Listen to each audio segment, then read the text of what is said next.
Une nouvelle réunion tendue à Bruxelles sur un accord de sauvetage financier de la Grèce. Les dirigeants de la zone euro sont extrêmement divisés, certains n'excluant pas une sortie d'Athènes de l'union monétaire. En Grèce, la situation est de plus en plus difficile pour la population, alors que les banques sont fermées depuis près de 2 semaines.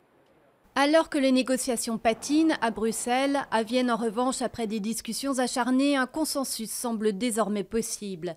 John Kerry, le chef de la diplomatie américaine, s'est dit optimiste sur un accord sur le nucléaire iranien.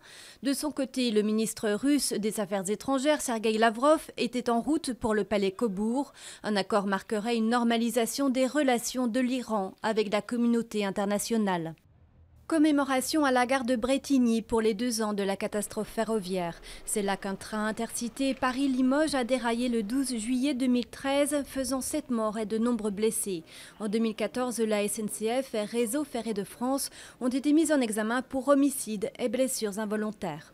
Des milliers d'opposants rassemblés ce week-end sur le site de l'aéroport de Notre-Dame-des-Landes. Une quarantaine de débats et de forums étaient prévus durant 2 jours. Le projet de construction de l'aéroport, très controversé, a été suspendu pour le moment. La plage, la mer et le soleil couchant. 20 couples homosexuels se sont mariés vendredi à Acapulco après une décision favorable de la Cour suprême mexicaine. 15 couples d'hommes et 5 de femmes se sont dit oui lors d'une cérémonie collective devant 200 personnes.